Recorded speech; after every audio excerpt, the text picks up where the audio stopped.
Read. The book of John, chapter 3, verse 14. And as Moses lifted up the serpent in the wilderness. As Moses lifted up the serpent in the wilderness, who was Moses in the wilderness with? In the wilderness with? 9 people of Israel. Aye, Moses was in the wilderness with the Israelites. So, read that back. John chapter 3, verse 14. And as Moses lifted up the serpent in the wilderness. As Moses lifted up the serpent in the wilderness, who was around him? The Israelites. Why? We're going to get into that. We're going to get into why Moses had to raise up a serpent. Read. Even so must the Son of Man be lifted up. Even so must the Son of Man be lifted up. If we don't go into the history, we will not understand what this means. So let's go into that. Give me Numbers. The book of Numbers, chapter 21 and verse 6. So this is what John 3:14 is making reference to. Read. And the Lord sent fiery serpents among the people, and they bit the people, and much people of Israel died. So God sent venomous snakes amongst the Israelites. Why? Because they were murmuring. Typical of our people, never could be satisfied, always want more. You literally got God walking with you, God dealing with you. You're seeing that by night and day. Yet the Israelites were murmuring. So God says, enough of this. Send fiery and send venomous snakes to kill some of the Israelites. Read. Therefore the people came to Moses and said, we have sinned, for we have spoken against the Lord. Now they're saying, look, Moses, go to God, cry out to God. We sinned, we murmured against God. And God sent venomous snakes to kill them. Now they want help. Read. And against thee, pray unto the Lord that Pray unto the Lord, Moses. Pray unto the Lord that God saves us. Read. he take away the serpents from us. That he remove the venomous snakes. But remember, who is crying out to Moses? The Israelites. So Moses had to go and pray to God for the Israelites so that they would be saved. Moses was the mediator between God and the Israelites at that point. Read. And Moses prayed for the people. Y'all listen, and Moses did what? And Moses prayed for the people. And the Lord said unto Moses. So now this is what the Bible, John 3:14 is talking about. God said unto Moses, do what? Make thee a fiery serpent. Make thee a fiery serpent. Read. And set it upon a pole. It's on a pole and there's a serpent on it. It is. Read. And it shall come to pass that everyone that is bitten, when he looketh upon it, every one of the Israelites that is bitten, when they look upon it, what's going to happen? Shall live. Shall live or shall be saved. Right. So what we go into, okay, Moses is now instructed to make a pole with a fiery serpent. And he says, God is telling him, tell the Israelites, look upon this and you'll be saved. So now they're looking at the fiery serpent, and all that were bitten with the venomous snakes were now saved. So that's the thought in John 3:14. Now let's go and read 2 scriptures below it. You see what's making sense now? Read that, John 3:16. John chapter 3 verse 16. For God so loved the world.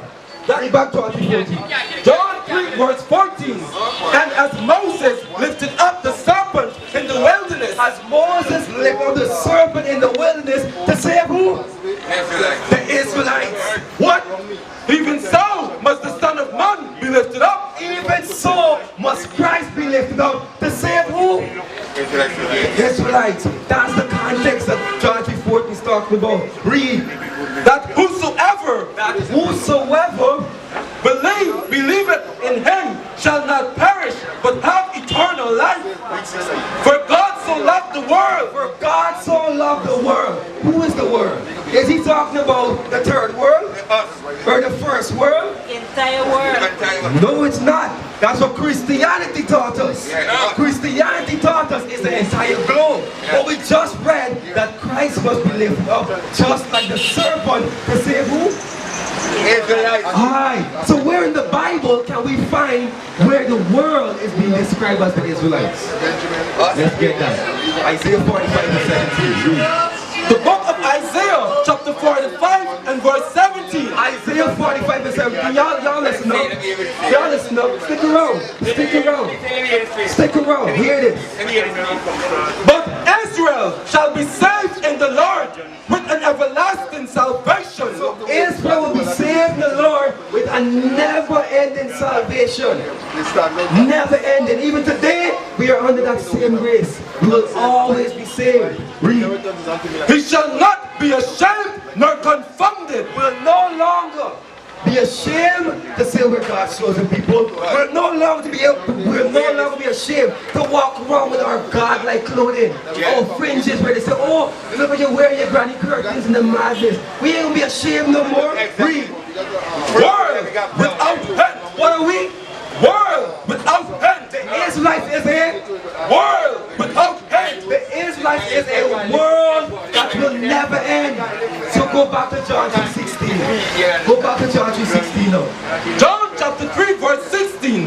For God so loved the world. The world of who? Us. The Israelites. The world of the Israelites. So God is saying, who are the Israelites? Let me pause real quick. Rascals. Who are the Israelites? The so-called blacks and reading Hispanics. The descendants of slavery and colonization. Those are who the Israelites are today. We can prove that. Read. For God so loved the world. So God so loved the Israelites, or the so-called blacks, Amerindians and Hispanics, read, That he gave his only begotten son. that he gave his son Jesus the Christ. So woman happy. That whosoever believeth in him. That whosoever believeth in him, who's the whosoever? Who's the whosoever? Us. Let's get out of the Bible though. Who is the whosoever? Read. The book of Acts chapter 2 verse 21. Read. And it shall come to pass. And it shall come to pass, or it must happen. Read. That whosoever shall be called on the name of the Lord. Whosoever that calls the name of the Lord, just like how they look on the serpent and believe, read, Shall be saved. shall be what? Shall be saved. But who is God talking to here? Read. He men of Israel. Ye men of who? He men of Israel. Ye men of Israel. Read. Hear these words. Hear these words. So when it says whosoever, it was a conversation or a message to the men or people of Israel. So go back to John 3:16 now. John chapter 3 verse 16. For God so loved the world. The world of the Israelites, the never-ending world, the people that save an everlasting salvation. Read. That he gave his only begotten son. That he gave his son Jesus. That whosoever believeth in him. That whosoever of the nation of Israel, ye men of Israel, read, shall not perish, but have everlasting life. Shall not perish, but have everlasting life. So who is John 3:16 really talking about? Y'all stick around. Who is John 3:16 talking about? We used to scream black power while Heron was pushed. But at the end of the day, nothing's in vain. IUIC has been given a vision. The tents of Judah has risen. Many has attempted the mission. Minor murmuring, omitting, and missing the mark. Just reading that he had the flame of fire in his eyes gave us the spark. We on Paul's mission. We out on the road, purple and gold. From Mexico, Cuba, Haiti, Ghana, Sierra Leone. 144,000 boots banging, concrete crackling. These are our men repented at heart. The scriptures is proof. IUIC, we deliver the truth.